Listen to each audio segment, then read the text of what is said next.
वसुदेवसुतं देवं कंसचाणूरमर्दनम् देवकी परमानन्दं कृष्णं वन्दे जगद्गुरुम्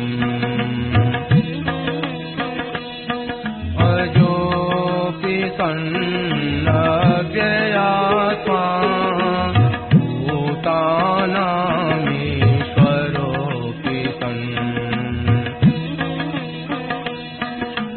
प्रकृतिं स्वामधिष्ठाय सम्भवाम्यात्ममायया यदा यदा हि धर्मस्य ग्लानिर्भवति भारत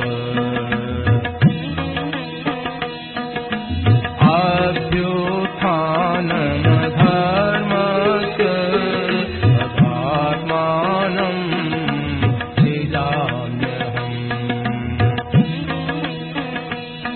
परित्राणाय साधूनां विनाशाय दुष्कृताम्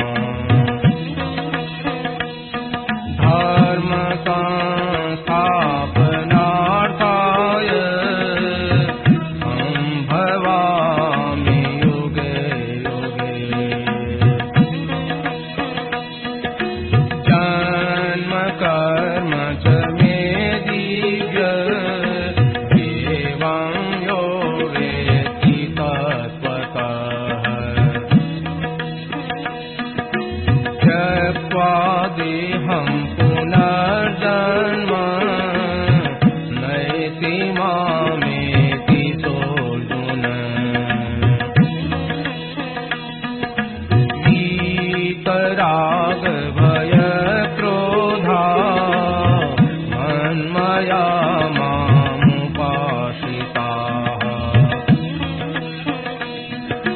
बहवो ज्ञानतपसा भूता मद्भावमागताः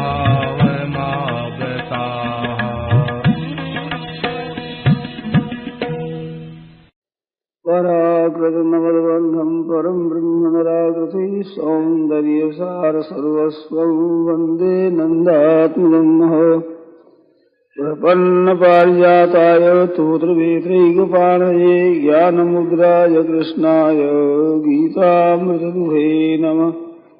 वसुदेवसुतं देवं कंसचाणूरमर्दनं देवकी परमानन्दं कृष्णं वन्दे जगद्गुरुम् वंशी विभूषितकरान्नवनीरदाभात् पीताम्बरारुणबिम्बफलाधरोष्ठात् पूर्णेन्दुसुन्दरमुखादरविन्दनेत्रात् कृष्णात् परं किमपि तत्त्वमहं न जाने। हरि ओम नमो परमात्मने नमः शिवाय नमो नमः श्री गुरुचरणकमले राम राम राम।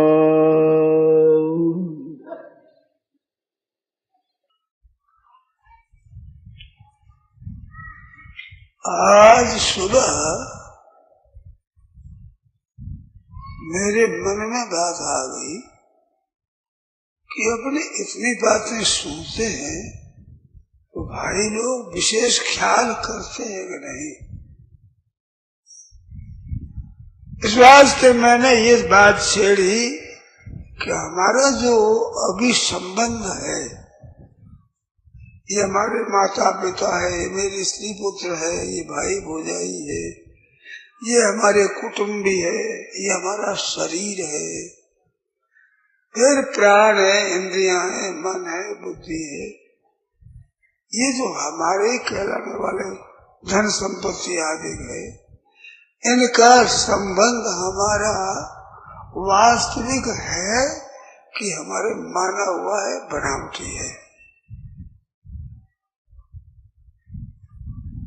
मैंने ऐसी बातें पूछी है, इसलिए से पूछी है कि इतने दिनों से ये सत्संग करते हैं तो ये ख्याल करते हैं कि नहीं, बातें सुनते हैं उस पर विचार करते हैं कि नहीं, ये ध्यान देते हैं कि नहीं। इस दृष्टि से तो 25, 30, 40 वर्षों से सत्संग करने वाले हैं, उनसे पूछने पर भी ठीक उत्तर नहीं देते। कारण क्या है? इधर ये सोचते नहीं। आप जैसे किस्सा कहानी सुने ऐसे वो सुन लेते हैं, तमाशा देख लेते हैं। जैसे बाजार में हम जाए घूमने को देखने के लिए देख आते हैं, परंतु ग्राहक दृष्टि से जिस वस्तु को देखते हैं उस वस्तु का जैसा ज्ञान होता है, ऐसे केवल साल सैल सपट्टा करने के लिए देखते हैं, उसमें उतना प्रवेश नहीं होता। तो ऐसे सत्संग की बातें सुनने के लिए गहरा विचार करने वाले थोड़े होते हैं, और उनको बहुत लाभ होता है। अगर ध्यान देते हैं तो उनको बहुत लाभ होता है। तो मैंने ये पूछा कि ये जो संबंध है हमारा, ये वास्तविक है कि माना हुआ है? तो किसी ने कहा वास्तविक, किसी ने कहा माना हुआ है। तो माना हुआ कहा, उनसे मैंने पूछा माना हुआ संबंध कैसे है? हम माँ के जन्म में तो मेरे को माँ अपना बेटा कहती है, मैं उसको मेरी पूजनीय माँ कहता हूँ, माता है। तो ये हमारा बनाया हुआ संबंध थोड़ा ही है।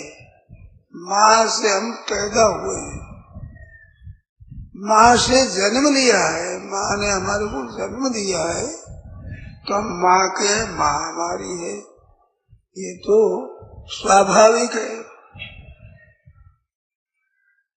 ये बनावटी कैसे, माना हुआ कैसे है? इस पर बात चली। तो माना हुआ है ऐसे कहा, तो मैंने कहा माना हुआ कैसे है? आदमी मर जाता है, मरने के बाद उसको जला दिया जाता है, जलाने के बाद उनके हड्डियों के कोयले हो जाते हैं जल करके। उन कोयलों को भी गंगा जी में डालते हैं तो कहते हैं इसका कल्याण होगा, इसका हित होगा, ऐसा मानते हैं। तो केवल माना हुआ हो तो उसकी हड्डियां डालने से उसका कल्याण कैसे हुआ? चाहे लकड़ी के कितने टुकड़े डाल दे गंगा जी में और कहेंगे इसका कल्याण हो जाए तो होगा? उनकी हड्डियां डालने से होता है, तो ये तो संबंध है ना उनका। ऐसे मैंने कहा, इस पर बात काफी चली। तो वही विषय कहते हैं कि आज बताओ।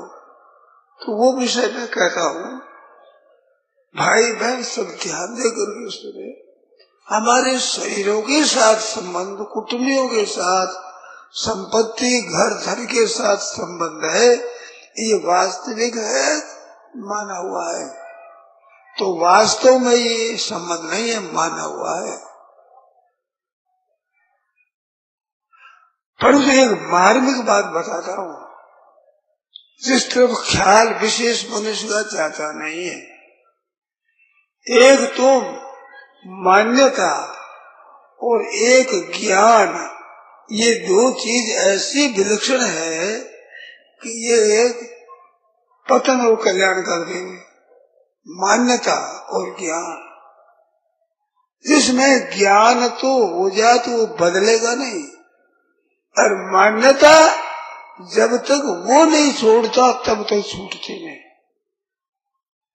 मैं शरीर को मेरा मानता हूँ, तो ये मेरापन मैं छोड़ू तो छूट सकता है, और मैं नहीं छोड़ू तो छूटेगा नहीं। मरने पर भी, जला देने पर भी हड्डियों के साथ मेरापन रहेगा, उसका हमारा कल्याण अकल्याण दोनों होंगे।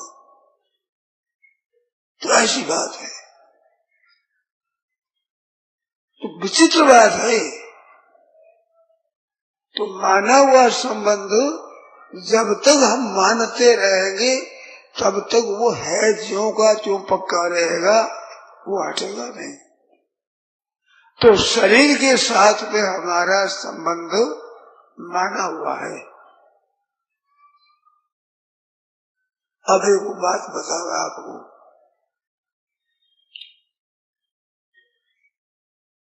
काशी की बात है।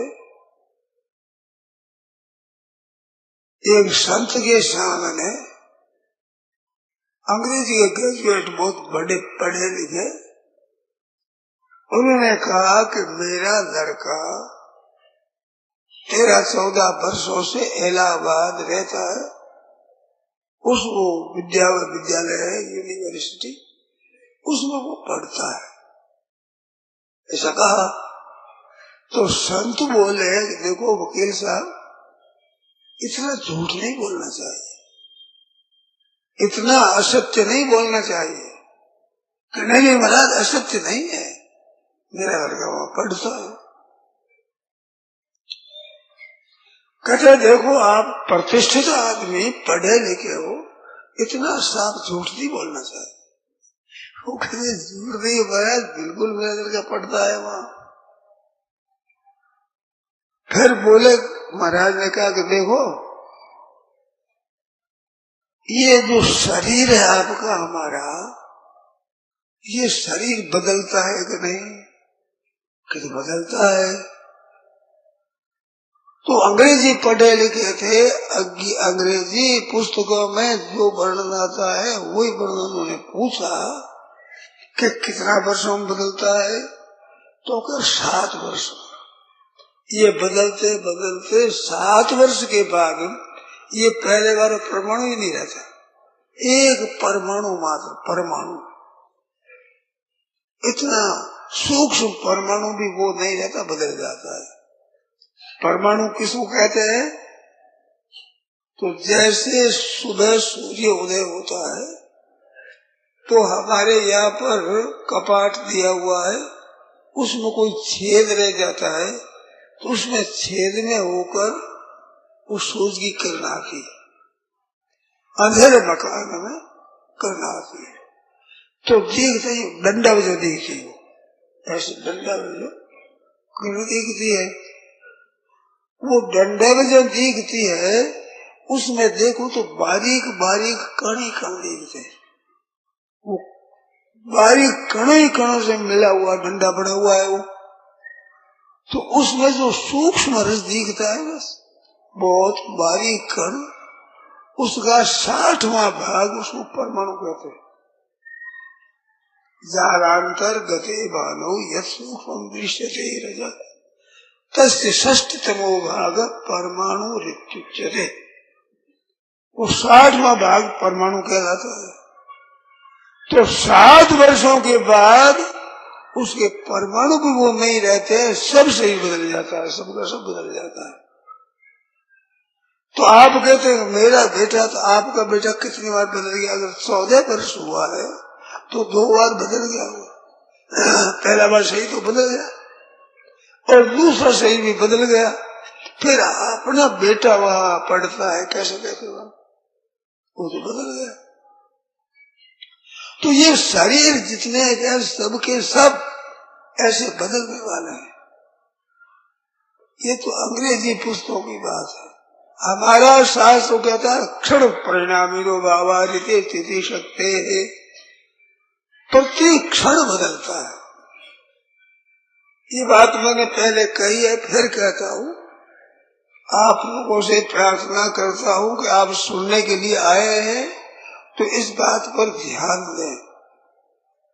बहना भाई सब, आप बहना है, इधर भाई है, ये शरीर है। अपनी माँ के हम जब जन्मे हैं, क्या वैसे आज हैं? शरीर हमारा वैसा आज है क्या? तो कोई स्वीकार नहीं करेगा। ये बात वही में शरीर है। कितना बदल गया जिसका कोई ठिकाना नहीं है। जन्म की बात दूध रही, 4-5 वर्षों की मेरे को देखा है जिसने, और आज देखे तो मेरे को पहचान नहीं सकता कि 5 वर्ष का माँ बालक मेरा था वही है, पहचान नहीं सकता। कहने पर ख्याल करता कहा याद आ गई ऐसा होगा, परंतु पहचान नहीं सकता। तो कितना बदल गया? 50, 60, 70, 80 वर्ष के हो गए। अब एक बात बारीक अब मैं कहता हूं जो ध्यान देने की है। 80 वर्षों में जो शरीर बदला वो किस वर्ष में बदला?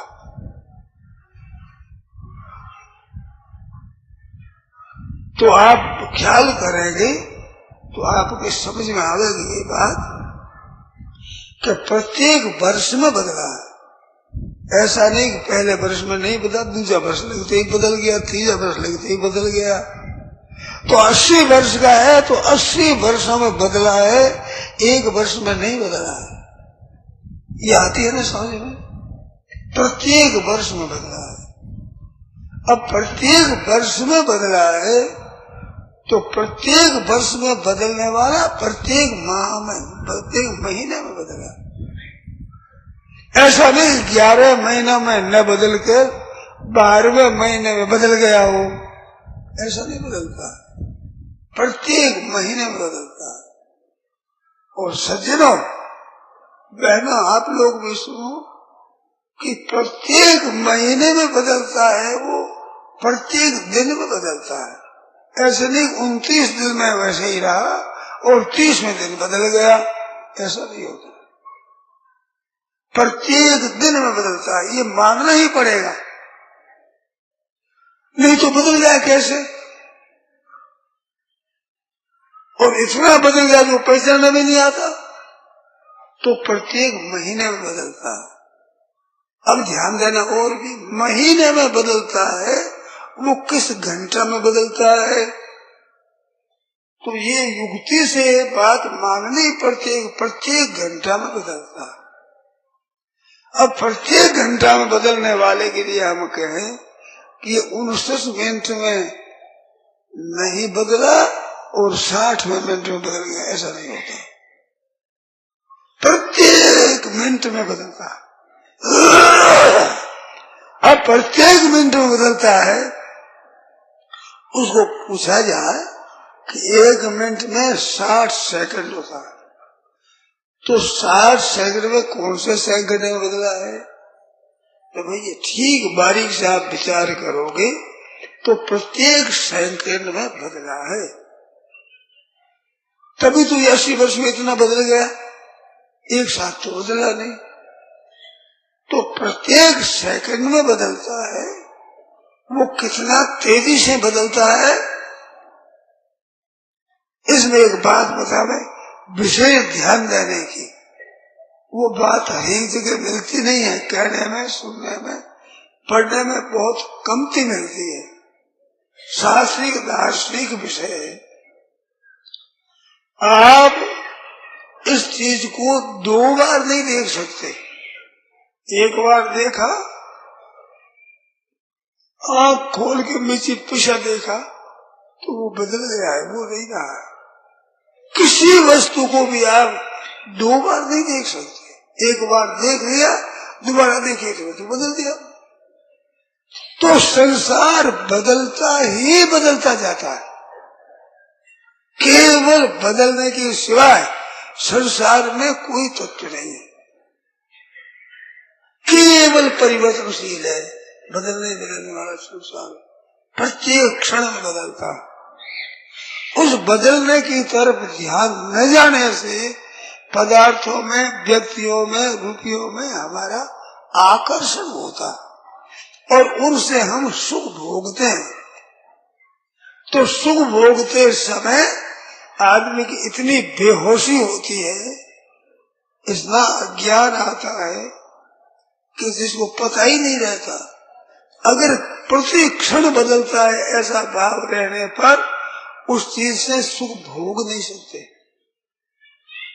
तो सुख भोगने वाला ये नहीं समझ सकता, अकल में नहीं आती। उसको तो वही वस्तु दिखती है जिससे वो भोगता है। हम भोजन करते हैं तो भोजन में रोटी खाते हैं, वही रोटी वही साग है। अरे वो ना साग है ना रोटी है, ना तुम्हारी जबान है, ना तुम्हारा शरीर है, ना इंद्रिया है, ना मन है, ना बुद्धि है। अहम अहम करने वाले उसमें भी परिवर्तन हुआ है। केवल बदलना ही बदलना है और कुछ नहीं है। तो केवल बदलने में सुख कैसे लेंगे? सुख तो स्थायी मांगने में लेंगे। तो ये बदलता है और बदलता है तो ये मेरी माँ है ऐसे कैसे कहें? जब हमारी माँ ने जन्म दिया उस समय में जैसी माँ थी वैसी आज नहीं है, और जिस समय में इसको जन्म दिया वैसा ही शरीर नहीं है। ये तो बदल गया।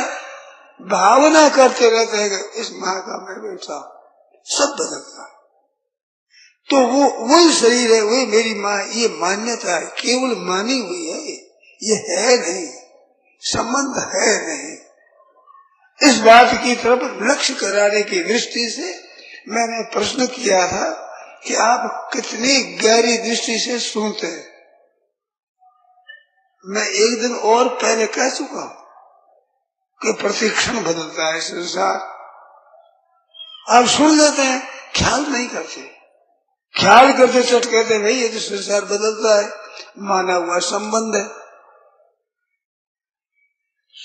ये एक कन्या है छोटी, तब अपने माता पिता भाई के साथ संबंध रखती है, और ब्याह देने के बाद ये ससुराल के साथ संबंध रखती है।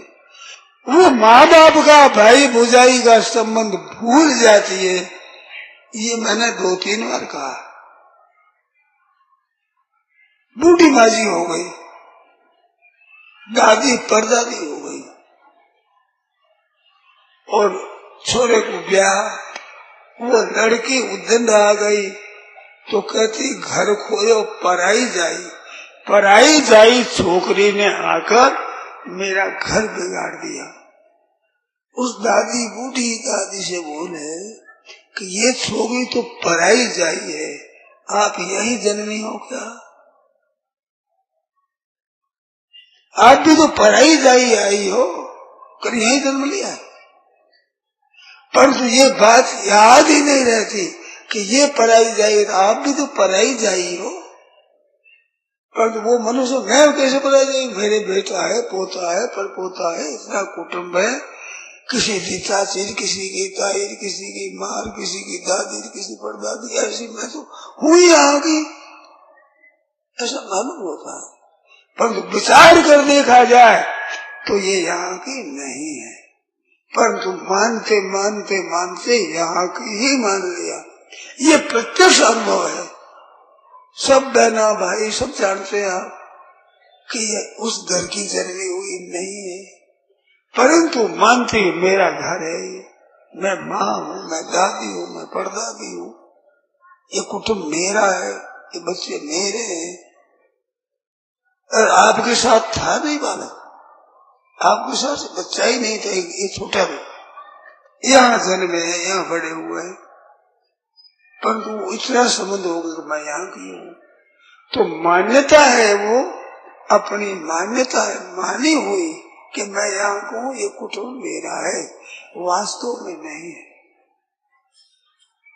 आपका खुद का संबंध भगवान के साथ है, और संसार और शरीर के साथ आपका संबंध नहीं है। शरीर और संसार के साथ संबंध आपका माना हुआ है, और भगवान के साथ संबंध आपका भूला हुआ है। भूलने पर भी भगवान का आपका संबंध दूर हो नहीं सकता, और संसार के साथ कितना ही दृढ़ता से मान ले पर ये संबंध टिक नहीं सकता, कभी ठहर नहीं सकता, क्योंकि है नहीं। ये बात है खास समझने की। मेरे पूछने का तात्पर्य था कि इस तरफ भाई बहन ध्यान दें।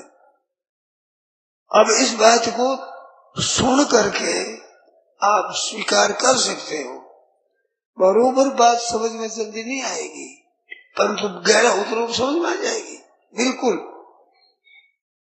नमैवांशो जीवलोके जीवभूत सनातन, ईश्वर अंश जीव अविनाशी, ईश्वर का अंश है।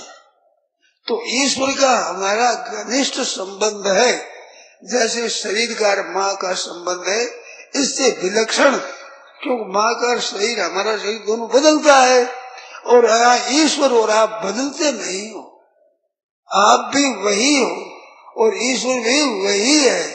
ये जड़ शरीर संसार जैसे बदलता है, ऐसे परमात्मा और उसका जीवात्मा ये कभी नहीं बदलते। ये भगवान ने उपदेश के आरंभ में कह दिया बात। भगवद गीता चली तो 11वें श्लोक से उपदेश हुआ है आरंभ, 12वें श्लोक में ये बात बता दी कि भाई तू और मैं और राजा लोग ये पहले नहीं थे, ये बात नहीं, और इसके बाद तू मैं और राजा लोग नहीं रहेंगे, ये बात नहीं। न त्वेवाहं जातुमासं न त्वं नेमे जनाधिपा न चैव न भविष्यामः सर्वे वयमतः परम्। ये 12वां श्लोक है भगवद गीता दूसरे अध्याय का 12वां। 11वें से उपदेश आरंभ हुआ, अशोच्यामि शोचस्ते। तो 12वां में ये बात साफ बता दी भगवान ने कि तू मैं और ये राजा लोग पहले नहीं थे, ऐसी बात नहीं। आज अगर विचार कर देखें, फिर कहता हूं आप ध्यान दें, आज से 100 वर्ष पहले ये शरीर नहीं थे, ठीक है ना? ये जमा लो, 100 वर्ष पहले ये शरीर नहीं थे और 100 वर्ष के बाद ये शरीर नहीं रहेंगे, इसमें कोई संदेह है? ज्यादा से ज्यादा 100 वर्ष ढल लो, 100 वर्ष के बाद ये नहीं रहेंगे, पहले ही खत्म हो जाएंगे। तो 100 वर्ष पहले नहीं थे, 100 वर्ष के बाद नहीं रहेंगे। तो ये शरीर नहीं में कब गया कि जब शरीर पैदा हुआ तब से नहीं में ही नहीं में जा रहा है में नहीं ठहरता है। हम तो समझते हैं कि शरीर है, परंतु एक क्षण भी है नहीं में जा रहा, मिटता है एकदम। ये बात ध्यान देने की है। लोग कहते हैं हम जी रहे हैं, बिल्कुल झूठी बात है, मर रहे हैं। इतने वर्ष आ गए हमारो, इतना वर्ष हम जी गए, इतना नहीं है, इतना वर्ष मर गए। 20 वर्ष आ गया जिस लड़के को, वो 20 वर्ष का हूँ, तो 20 वर्ष में बड़ा हूँ, 20 वर्ष मेरे को हुए हैं, मैं जी रहा हूँ। परंतु विचार के देखा तो जितने वर्ष की उम्र थी उसमें से 20 वर्ष खत्म हो गए, तो 20 वर्ष मर गया कि नहीं? ये ख्याल में नहीं आती है बात। मेरे कहने से आपके ख्याल में आ जाए तो इनमें संदेह नहीं रहेगा, सच्ची बात है ना। अगर हम 80 वर्ष के हो गए तो हमारे जीने में से चाहे 100 वर्ष की हमारी उम्र हो, पर 80 वर्ष के हो गए तो जन्मे तब हम 100 वर्ष के थे और अब हम 20 वर्ष के ही रहे हैं। सच्ची झूठी बताओ? तो जन्मदिन मनाते हैं, खुशी मनाते हैं कि हम देखो भाई 70-80 वर्ष के हो गए। अरे रोना चाहिए कि 80 वर्ष चले गए, खत्म हो गए, जीना थोड़ा रह गया आगे, बाकी मर गए हो और खुशी मनाते हैं यार हमारा जन्मदिन है। तो रोना चाहिए 12 महीना बीता गए वर्ष से, इतने में आपने उन्नति क्या की, साथ में लेने की चीज आपने क्या ली, असली वास्तव में आपने क्या लाभ उठाया, ऊपर तो आपकी बड़ी भारी कीमती जो 12 महीना चली गई, गए वर्ष आपने खुशी मनाई, आज मना रहे हो, 12 महीना आपके मौत के नजीक आ गए। क्यों भाई, ये बात समझ में आती है कि नहीं? तो 12 महीना हम मौत के नजीक आ गए तो जीने से दूर हो गए कि नहीं? मौत के तो नजीक आ गए और जीने से दूर हो गए 12 महीना। खुशी किस बात की है? पर अंधेरा है, ख्याल ही नहीं करते इधर कि प्रत्येक क्षण में मर रहे हैं। कैसे निश्चिंत बैठे हो? राजस्थान भाषा में एक संत ने कहा कि मत भूले मन मोह में भांडू बजरे पीव, क्यों बैठो सगराम कह तो ऊंडी देकर नीम, ऊंडी देकर नीम यहाँ फुटोड़ा गैला, कर आगा ने ठोड़ अठे कुण रेवण देला, रख 84 जून में रुड़ को फिरसी जीव, मत भूले मन मोह में भांडू बजरे पीव। तू मोह में कैसे बैठा है? यहाँ डेरा कैसे लगा दिया है तूने? यहाँ रहेगा क्या? खूब मकान बना दिया साहब, ऐसा मकान बन गया, ऐसे आलीशान हो गया, इतना धन इकट्ठा कर लिया, तेरी सामग्री इकट्ठा कर ली, घर में भरी हुई सामग्री है, ऐसा घर मेरा है, मैं तैयार कर दिया, करिए पर कितना दिन रहेगा? है रहने का भरोसा? पाव पलक का नहीं भरोसा, करे काल की बात, क्या जाने क्या हो सी दिन उगे पर बात क्या होगा पता है। आज हार्ट फेल हो गया तो हमारे सामने ऐसी ऐसी मृत्युं हुई। अभी भी ऋषिकेश में एक भाई बद्रीनाथ आज जाकर के आया और रहा कर भाई ठीक नहीं है आज तो ऐसे कर, घबराया, ऐसे किया तो मारे खत्म, कैसे हार्ट फेल हो गया। तो आपका हमारा हार्ट कौन फौलाद का बना हुआ है? कोई लोगों का बना हुआ है, उसी मिट्टी का बना हुआ है, उसी धातु का बना हुआ है। नजर ये कब फेल हो जाए तो अपने साथ में चलने की सामग्री कितने के लिए है? आज मरे तो हमारे साथ में क्या जाएगा? सिर्फ धन संपत्ति वैभव कुटुंब मकान यही रह जाएंगे, है जहां के तहीं रह जाएंगे। अरे वो तो दूर रहा, जिस शरीर को मैं कहकर बोलते हैं शरीर भी यही रहेगा, लोग उठाकर मारेंगे इसको, तुम्हारे साथ क्या जाएगा? ये हरेक भाई बहन को सोचने का है कि हमारे साथ हमने पूंजी क्या ली है। ध्यान दें बात पर, साथ आपके क्या जाएगा? तो मैं बहुत बारीकी से नहीं कहता हूँ, स्थूल रीति से जो आपके बिल्कुल समझ में आ जाए। साथ में हमारा जाएगा स्वभाव, जैसा स्वभाव पड़ गया, आदत पड़ गई है, वो साथ में जाएगा। चाहे यहाँ से इंग्लैंड चले जाओ, स्वभाव साथ में जाएगा। स्वभाव को सुधारने का कोई, हमारी जो आदत पड़ी है, हमारा स्वभाव बना है, वो क्या पीछे रह जाएगा? तो आज विशेष ध्यान दे मेरी बात की तरफ। धन कमा कर कहते हमने बड़ी उन्नति कर ली, साधारण स्थिति वाला लखपति बढ़ गया, करोड़पति बढ़ गया, बहुत बड़ा काम कर लिया, बड़ी उन्नति कर ली, पर तो आज मरे तो साथ में कौड़ी एक नहीं चले तो क्या कमाया बताओ? और समय बर्बाद किया ना, साथ क्या चलेगा? साथ चलेगा अपना स्वभाव। वो स्वभाव अगर शुद्ध कर लिया, निर्मल कर लिया, बड़ी भारी उन्नति आपने कर ली। भजन ध्यान करके, सत्संग करके, सदविचार करके, सत्शास्त्रों से अपने स्वभाव को शुद्ध और निर्मल बना लिया तो वो स्वभाव पीछे नहीं रहेगा। और वो स्वभाव खराब बना लिया, चोरी करने का, डाका डालने का, ठगाई करने का, धोखा देने का स्वभाव बना लिया तो वो स्वभाव भी साथ में जाएगा। सोचते नहीं है। अभी किसी को धोखा दिया, समझा इतने रुपये हमने ठग लिए और वास्तव में ले लिए साहब। विदेशी चीज ला करके चोरी में सस्ती ला कर बिक्री कर दी, उन्हें तिगुने चौगुने दाम ले लिया। अपने 100 वर्षों की 100 रुपयों की चीज के हमने 400-500 रुपये ले लिए।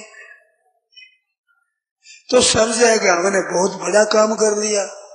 पर ये विचार नहीं करते हैं कि 100 रुपयों की जानते हैं, 500 लेते हैं तो ये अन्याय करते हैं। आपसे छिपी हुई बात नहीं है, वो अन्याय करने की आपकी आदत बन गई, वो कितना नुकसान हुआ है। अगाड़ी पाप करने की जड़ बैठ गई, स्वभाव बढ़ गया, आदत बन गया, अब पाप ही पाप करोगे। चोरी करने वाला एक चीज की चोरी करता है तो चोरी जिसकी की है उसके नुकसान एक वस्तु का हुआ। 100 रुपयों की चोरी कर तो 100 रुपयों का नुकसान हुआ, परंतु आपका स्वभाव चोरी करने का बढ़ गया, वो कितना नुकसान हुआ। जगह जगह आप चोरी करोगे, फिर स्वभाव खराब हो गया और मरने के बाद भी ये स्वभाव छूटेगा नहीं। बालकों को देखो, अलग अलग स्वभाव होता है।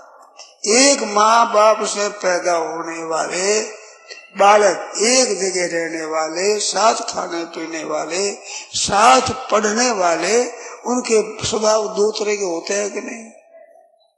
तो वे स्वभाव अभी नहीं बने, पहले का बना हुआ है, तो स्वभाव साथ में जाता है। भाइयों बहनों, कृपा करो, अगर आप उन्नति करना चाहते हैं, अपना भला करना चाहते हैं, कल्याण करना चाहते हैं, तो अपना स्वभाव शुद्ध बनाओ, स्वभाव निर्मल बनाओ। चोरी करने से धन तो आ जाएगा, मन आदत बिगड़ जाएगी ना। काशी में एक सज्जन ने कहा कि देखो, मेरे को क्रोध नहीं आता है, बीती हुई घटना है, मेरे को क्रोध नहीं आता है, आप मेरे को क्रोध दिलाओ। तो वो सज्जन बोला कि क्रोध नहीं आता है, बड़ी आनंद की बात है, बहुत खुशी की बात है, पर तुम्हारी परीक्षा लेने के लिए मैं मेरा स्वभाव क्यों बिगाड़ूं? क्रोध आना होगा तो कुछ न कुछ स्वभाव बिगाड़ करके कुछ विपरीत बात कहेंगे ना, तब तो क्रोध आएगा। तो क्रोध की परीक्षा के लिए मेरा तो स्वभाव बिगड़ेगा कि नहीं, मेरी आदत बिगड़ेगी कि नहीं? तो क्रोध नहीं आवे, इस परीक्षा के लिए मैं मेरा स्वभाव क्यों बिगाड़ू? ये उत्तर दिया। बिना स्वभाव बिगाड़े आप अपना स्वभाव बिगाड़ ही नहीं सकते, अनिष्ट कर ही नहीं सकते। तो अपना स्वभाव बिगड़ जाएगा, इस तरफ ख्याल करना चाहिए ना। बूढ़े बूढ़े संतों की बातें मैंने देखी है, वो अपना काम दूसरे से करवाते नहीं कि महाराज हम कर दें कि भाई कर तो दे होगा आज, पर फिर कौन करेगा? आदत पड़ जाएगी काम लेने की। तो फिर ऋषिकेश में वहां भिक्षा आती थी। हमारे बड़े गुरु भाई थे अमृतराम जी, वो प्रबंध करते थे। तो एक हलवा भरी हुई बाल्टी लेकर के आया, ये ले लो। तो पूछा कि तू अपने सेठ से पूछ कि रोजाना हलवा भेजेगा कि एक दिन ही? अब रोजाना उसे कैसे कहते कि एक दिन ही? तो भैया ले जा, एक दिन ला करके हमारी जीभ बिगाड़ेगा, फिर कल मन में आवेगी तो हमारी मुश्किल हो जाएगी। उम्र भर अगर देने का विचार हो तब तो सोचें, एक दिन क्यों मुंह बिगड़े हमारा? ले है जो कुछ लुटा दी, ले रहे। ये बीती मेरे सामने की बात है, तो बड़नी से वहां कह दिया क्यों बिगाड़े भैया, आदत क्यों बिगाड़े? अगर रोजी ना दे तो कोई बात नहीं, रोजी नहीं मिलेगा, नहीं तो हमारी आदत बिगड़ जाएगी।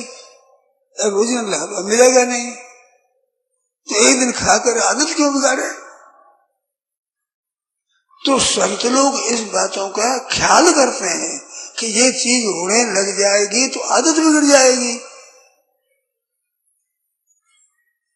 हमारे साधुओं में नहीं मांगने की एक रीत है, और इसको आदमी पहचानता नहीं, जानता नहीं है। ऐसी सची हुई है कि साधु है, मांगते हैं, मांग ले लेते हैं। साधु भिक्षा को जाते पर मांगते नहीं है। अब कैसे समझ में आवे?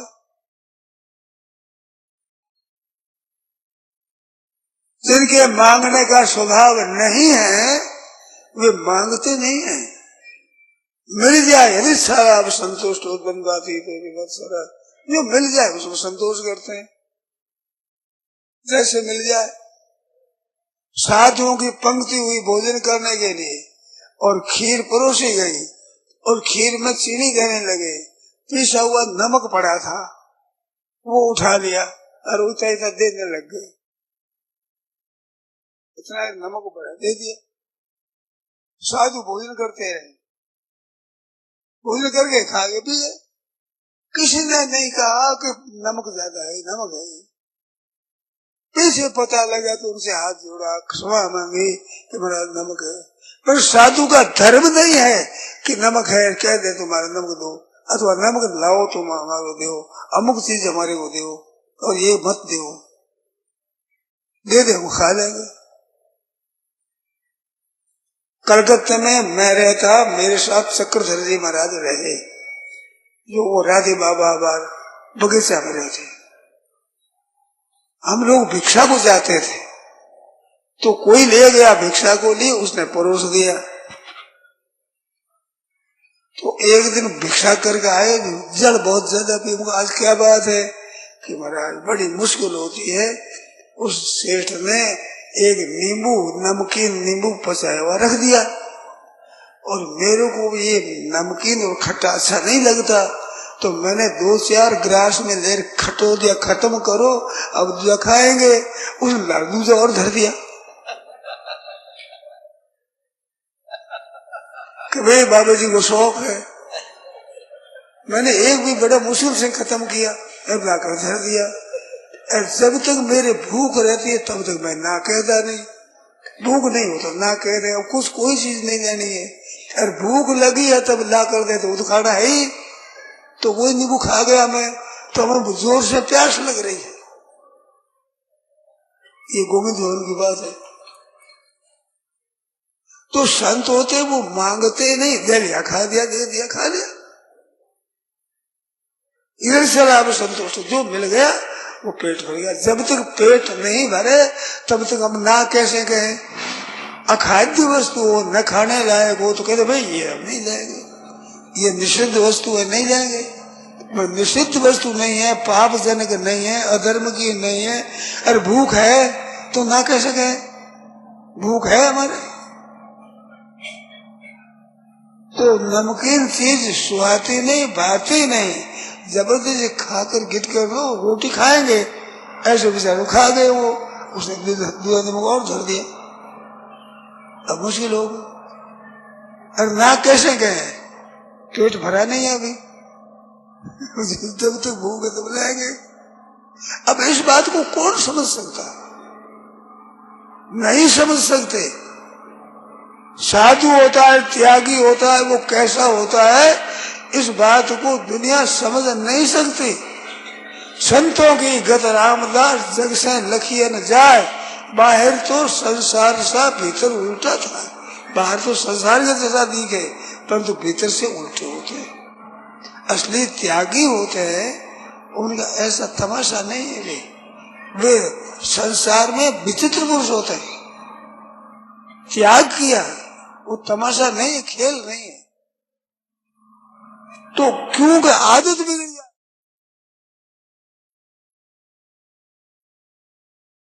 मांगने लगेंगे अमुक चीज लाओ, अमुक चीज का, आदत बिगड़ जाएगी। तो वो मांगना इतना दोषी नहीं है जितना स्वभाव बिगड़ गया ये दोषी है। क्योंकि ये साथ चलेगा, मरने के बाद भी आदत साथ रहती है और सब यही रहता है चीज। तो आदत सुधरे, स्वभाव सुधरे, वो त्याग है, वैराग्य है, समता है, संतोष है, जैसा मिल जाए। पूरे हैं मर्द वही जो हर हाल में खुश है, अनुकूलता आवे, प्रतिकूलता आवे, लाभ होवे, हानि होवे, अपने मस्त आनंद में। हमारी मस्ती, हमारा आनंद क्या वस्तुओं के अधीन है, बाहर की चीजों के अधीन है? तो फिर हम क्या साधु बने, क्या साधक बने? अरे क्या आपने साधना की? हमारी खुशी बाहर की चीजों के अधीन है तो पराधीन रहे। अरे पराधीन सुपने सुपना ही। जितने जितने चीजों की आदत हम डाल देंगे उतना हमारे पराधीनता आ जाएगी, दूसरी चीज अधीन हो जाएंगी हम। और नहीं तो स्वाधीन रहते, जैसा आ जाए वैसे ही खा लिया, मस्त रहे। ये न के न चिदाच्छन्न, ये न के न चिदाश्रितः, यत्र कुत्रापि साई स्यात् तन्देवा ब्राह्मणम विदु। ये ब्राह्मण की लक्षण है महाभारत में। ये न के न चिदाच्छन्न, किसी ने आकर उधा दिया, कपड़ा उधा दिया, पड़े तो पड़े हैं। ये न के न चिदाश्रितः, किसी ने आकर भोजन दे दिया, खाया तो खा लिया। संतो असल त्याग ये नहीं, जब तक रस ना खट रस चाखे तब तक है घर में ही। संतो असल त्याग ये नहीं। घर से निकल गया, रसना खट रस की चाहना है कि अमुक रस लो सब, अमुक बाधा लो सब, अमुक लो, तो वो घर में ही है, बाहर नहीं गया, त्याग नहीं हुआ। त्याग असली वो है कि हमारे लिए कोई परवाह नहीं है। शास्त्र निषिद्ध तो लेंगे नहीं, वो शास्त्र धर्म शास्त्र से निषिद्ध है, आयुर्वेद शास्त्र से हमारे नुकसान करने वाली है, वो हम चीज नहीं लेंगे तो कोई दोष की बात नहीं। परंतु ऊंचे संत होते हैं केवल शास्त्र निषिद्ध वस्तु को नहीं लेते। शास्त्र वेद कोई परवाह नहीं। जोधपुर में सूर सागर में परमहंस जी महाराज हुए हैं, कुछ नहीं, कपड़ा एक आंगुल भी कपड़ा नहीं, लंगोटी भी नहीं, कुछ नहीं, बैठे राम राम राम राम राम राम करते हैं। किसी ने आकर खिला दिया तो खा लिया, पानी पिला दिया तो पी लिया, टट्टी पेशाब गए किसी ने धो दिया तो धो दिया, नहीं धोया तो नहीं, स्नान करा दिया किसी ने करा दिया तो करा दिया, नहीं तो बैठे राम राम से, कुछ बोलना नहीं। ऐसे परमहंस जी महाराज थे। एक आदमी ने देखा कि इनकी मान्यता बहुत है, लोग आदर बहुत करते हैं, चूने के पेड़े बना करके, जैसे खोवे का बनता है वैसे बना करके खिला दिए। तो वो खिलाते गए, जब तक पेट नहीं भरता तब तक ना नहीं कहते, पेट भर जाता है मुंह बंद कर देते हैं। तो खिला दिया, खा लिया। महाराज उसके भीतर से ये आंतें फट जाए, चूना ऐसा होता है, परंतु खा लिया, बस गया। एक नेउला वो आकर के यहाँ से काटने लगा, खाने लगा, इतना खड़ा कर दिया, मांस खा गया। वो बाबा जी बैठे राम राम राम राम राम राम कर रहे, वो खा गया तो खा गया। ये है स्वभाव का शुद्ध बनाना, और ये मनुष्य बना सकता है। आप समझिए तो बड़ा कठिन है। अरे भाई कठिन है तो हमारी इच्छा त्यागना कठिन है, हमारी कामना है उसका त्यागना बड़ा कठिन है। तो कामना पूरी करनी सहज है, असंभव है। अपनी कामना पूरी होना असंभव है और त्याग संभव है। तो त्याग कठिन नहीं है, सुगम है। तो स्वभाव सुधारना कठिन नहीं है, स्वभाव के अनुसार सब चीज जुटा लेना महान कठिन है, असंभव है। बड़े राजा महाराजा भी अपने मन के मुताबिक ही चीज रख ले, हाथ की बात नहीं है। तो संसार में अगर सुख चाहते हो तो हर हाल में खुश है ये रहना होगा। जैसे सैया मिल गई सो गए, जैसा खा लिया अन्न, वो निषिद्ध नहीं है, वो खा लिया पेट भर लिया अपना, मस्त रहे।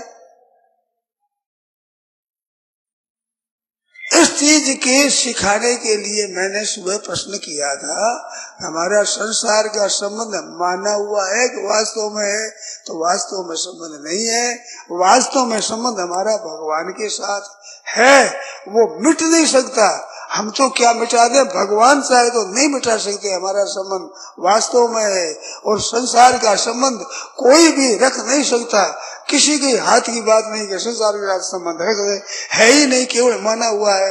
और मान ले तो मिट जाए, और नहीं छोड़ोगे तो भी मिट भी जाएगा ही, क्योंकि मिटता ही है, मिटना ही है। ये तो और परमात्मा के साथ संबंध वो मिटता कभी है ही नहीं। अब इसको आप पहचान लो, हमारा संबंध तो परमात्मा के साथ है, निहाल हो जाओगे। और हमारा संबंध संसार के साथ है, जन्मोगे मरोगे, जन्मोगे मरोगे। कारण गुण संगो से सदा सदी जन्म सु। कितनी विलक्षण बात है, असली बात है। इस वास्ते इस असली बात को समझने के लिए सुबह मैंने प्रश्न किया था, भाई संसार के साथ संबंध हमारा वास्तव में है कि माना हुआ है? तो वास्तव में नहीं है, माना हुआ है। संसार के साथ संबंध माना हुआ है और परमात्मा के साथ संबंध न माना हुआ है।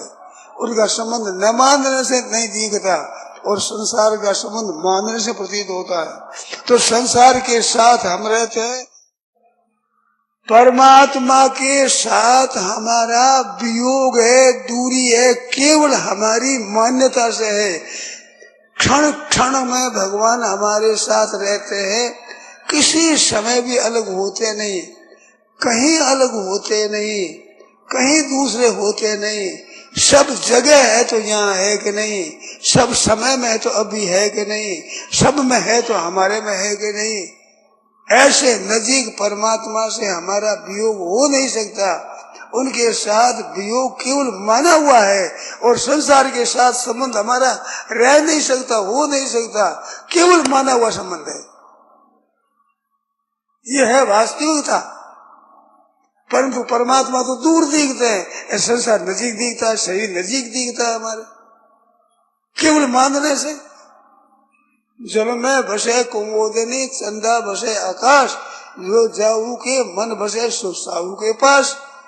मन जगले हो तो बड़े पास में है, अरे मन दूर है तो पास में बैठा हो कौन सा मन के साथ हो जाएगा? वो नहीं हो सकता, दूर दूर ही रहेगा। अरे नजदीक हमारे मन में पड़ता है तो हमारे पास है वो, हम उसके पास है न होते हुए, और भगवान तो पास में है ही। हमने केवल दूर मान रखा है परमात्मा को। ईश्वरा सर्वभूतानां हृदय से तिष्ठति, सर्वस्य चाहं हृदय सन्निवेष्टा, सबके हृदय में मैं विराजमान हूँ। अगर इसको मान ले तो क्या बाधा लगती है? गीता कहती है, भगवान कहते मैं हूँ सबके हृदय में।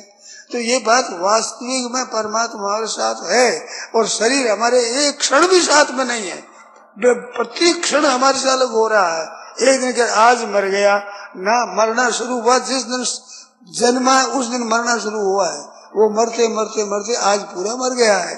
जैसे तेल का दीपक है, वो जब सा जगाया तब से वो तेल खत्म होने लगा, होते होते तेल खत्म हो जाता है और बुझ जाती है, बाद में खत्म हुआ। तो वो तेल हरदम क्षीण हो रहा है, हरदम खर्च हो रहा है। ऐसे आपके जीने की उम्र है, वो प्रत्येक क्षण खर्च हो रही है, पर तो देखते ही नहीं, कहते हम तो जी रहे हैं। अरे तुम प्रत्येक क्षण मर रहे हो, मौत के नजदीक जा रहे हो, परंतु ये देखता है ये तो हम हैं, हमारे साथ है शरीर। उपदेश आरंभ किया है भगवान ने 12वें श्लोक से, तो सब कहा ये तू और मैं और राजा लोग पहले नहीं थे, ऐसी बात नहीं है। अर्थात ये शरीर नहीं थे, पर तू और मैं राजा लोग थे, और ये शरीर नहीं रहेंगे, पर तू और मैं और राजा लोग रहेंगे। तो रहने वाला है उसकी चिंता कैसी? वो मरेगा थोड़ा ही, अरे मरता है शरीर तो हरदम मरता है, ये रहेगा ही नहीं। ये है गीता का ज्ञान। कितनी बढ़िया बात है। भरोसे बैठेगा हम तो यही रहेंगे। कैसे रहोगे तुम? बड़े बड़े सूर, बड़े बड़े राजा महाराजा वो नहीं रहेंगे, तुम कैसे रह जाओगे? रहने की रीत है ही नहीं यहाँ, कैसे रहोगे? चिरकाल से यही रिवाज रही, यही रिवाज है यहाँ का।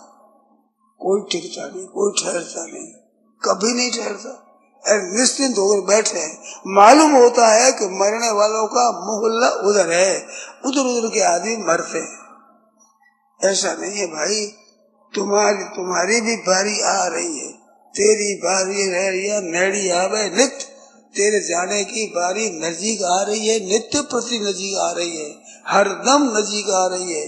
आप बात करो, सोचो, चाहे नींद लो। आप नींद लेते हैं परंतु आपकी उम्र नींद नहीं लेती है, खर्च ही खर्च होती है, निरंतर उसमें ठहराव नहीं होता। ये बात चेत करने की, होश में लाने की है। आज जो पारमार्थिक बातें कठिन मालूम देती है, कारण कि इस बात को जानते नहीं है, जानते नहीं, जानना चाहते भी नहीं। कितनी विलक्षण बात है। तो इस बात के जनाने के लिए मैंने सुबह प्रश्न रखा कि संसार का संबंध हमारा माना हुआ है कि वास्तव में है। अरे भाई, माना हुआ है। जब तक आप मानते रहे वो कोई छुड़ा सकता नहीं, और नहीं मानो तो आपके साथ में कुछ जोड़ सकता नहीं। और परमात्मा का संबंध आप दूर होकर के अलग हो सकते नहीं, संबंध टूटता नहीं। भूल जाते हो आप, पर संबंध टूटेगा नहीं। और संसार के साथ कितना ही मान लोगे, वो संबंध आपका रहेगा नहीं। ये बात है खास। अब इसमें कोई शंका हो तो बोलो, इसमें संदेह हो तो बोलो, फिर कहेंगे बात। तो संसार का संबंध हमारा नहीं है, ना माँ बाप के साथ संबंध है, ना भाई के भौजाई के, ना स्त्री के पुत्र के, बहनों माताओं के, न पति है, न पुत्र है, न सास है, ससुर है। ये एक नाटक है, एक खेल है। खेल को अगर ठीक तरह खेले नहीं तो खेल बिगड़ जाता है, और ठीक खेले बिगाड़े नहीं तो वाह वाह हो जाती है। मारवाड़ी शब्द है ऐसा, छोरा गलती करता है, अरे क्यों सांग बिगाड़ा करे, अरे छोरा सांग बिगाड़े क्यों करे, स्वांग क्यों बिगाड़ता है, स्वांग क्या है तुम्हारा, स्वांग तो धर्म करो, तो सांग बिगाड़ो मत, सब ध्यान रखिए ठीक तरह से। मैं स्वांग को सच्चा भी मानो मत, का तो स्वांग बिगाड़ेंगे और सच्चा मानेंगे, दोनों बात गलतियां करते हैं। अपने करने लायक काम करो, सांग मत बिगाड़ो, और सच्चा मानो मत इसको, क्यों रहेगा नहीं, था नहीं, रहेगा नहीं। तो ये क्या है, खेल के लिए हवाए है, खेलते खेल खेल खेल रहे रहना थोड़ा ही है। खेल में त्रुटि मत लाओ, ठीक तरह से मर्यादा पूर्व खेलो, पर तो है खेल, साथ में हृदय रहना नहीं है। स्त्री बनी हो तो बहनों, स्त्री बनी हो तो स्त्री का स्वांग ठीक तरह से पूरा लाओ, पुरुष बने हो तो पुरुष का स्वांग ठीक तरह से लाओ, सास बनी हो तो सास का स्वांग है कमी मत रखो। पर राग द्वेष क्यों करो, सांग बिगड़े क्यों करो, सांग बिगाड़ो क्यों। आप माँ हो, माँ की तरह क्षमा उदारता वो चाहिए आप में। स्वभाव बड़ा क्यों बिगाड़ो, तो स्वभाव नहीं बिगाड़ेगा, वो कहीं जाएगा तो दुखी नहीं होगा, क्यों बना स्वभाव साथ जाएगा। और स्वभाव बिगड़ा हुआ कहीं जाएगा तो दुख पाएगा, कारण के स्वभाव बिगड़ा हुआ है। दूसरा कोई साथ चले न चले, रुपये पैसे शरीर कपड़ा गहना साथ नहीं चलेगा, परंतु स्वभाव साथ रहेगा, वो छूटेगा नहीं।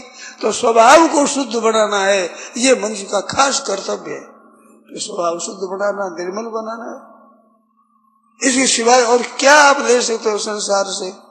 संसार में रहकर क्या आपको पूंजी संग्रह कर सकते हो, यही पूंजी संग्रह कर सकते हो कि स्वभाव आपको निर्मल बना लो, शुद्ध बना लो।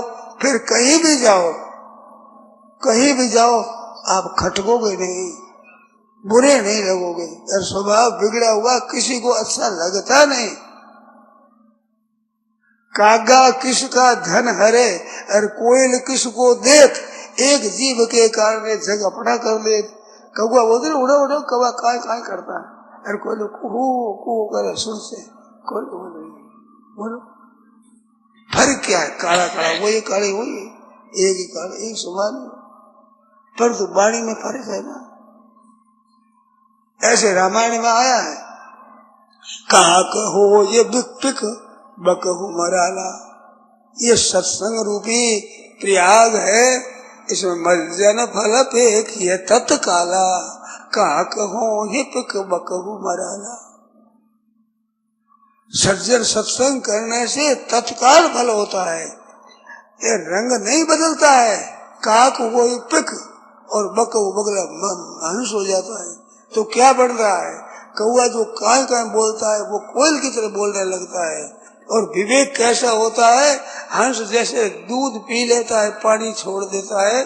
संत हंस गुण पाए गाय पाए परिहरी बारी विकार, तो बगुला संत हो जाता है, वो हंस हो जाता है और मोती चुगता है। ये स्वभाव सुधर जाता है सत्संग सठ सुधरी सत्संगति पाई तो मज्जन फल दे तत्काला। सत्संग का फल तत्काल होता है। काक हो ये पिक बक मराला, कोयला है वो कौआ था, कोयल बन गया तो रंग थोड़ा ही बदल गया, पर तो ढंग बदल गया। ऐसे बगले का रंग थोड़ा ही बदल गया, पर ढंग बदल गया। तो व्यवहार और भीतर का विवेक ये दोनों बदल जाते हैं। व्यवहार बदलने का तो बात दिया है काक हो ये पिक, और विवेक भीतर का बदलता है वो दिया है बकू मराला, हंस हो जाता है। तो ऊपर का रंग मत बदलो, परंतु स्वभाव बदल जाता है, भीतर का विवेक बदल जाता है, प्रकाश हो जाता है। सो लोग अंधेरे में बैठे, उसे अंधेरा नहीं रहता, प्रकाश हो जाता है, ज्ञान हो जाता है, समझ हो जाती है। तो सत्संग का फल प्रत्यक्ष होता है, इसमें संदेह नहीं। नारायण नारायण नारायण नारायण। अब इसमें कोई शंका हो बोलो? सच्ची बात है एकदम।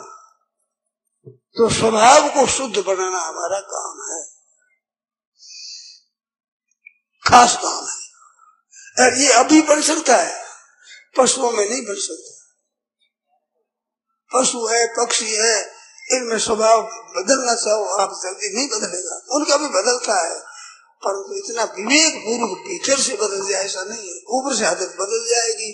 सर्कस में सिंह है, बंदर है, हाथी है, ये जो नचाओ जो नाचते हैं, परंतु ऊपर से नाचते हैं, भीतर का भाव थोड़े बदल जाता है। यार मनुष्य भाव बदल देता है अपना, ये मनुष्य में ताकत है। डाकू बड़े बड़े हत्या करने वाले संत महात्मा बन गए, ये ताकत मनुष्य शरीर में है। ये शरीर मिला है तो अपने को शुद्ध बनाना है। इसमें आप हम सब स्वतंत्र है, कोई पराधीन नहीं है, इसमें परतंत्र नहीं है। घड़ी बीने में स्वतंत्र नहीं हो, पदार्थों को इकट्ठा करने में स्वतंत्र नहीं हो, पर अपने स्वभाव को शुद्ध बनाने में परतंत्र नहीं है। इस भाव को लेकर मैंने पूछा कि भाई हमारा सम्मत सदा का है कि माना हुआ है? अरे भाई माना हुआ है, इसको छोड़ सकते हैं, पकड़ सकते हैं, नया बढ़ा सकते हैं, हम अपने स्वभाव को बड़ा निर्मल बना सकते हैं। नारायण नारायण नारायण।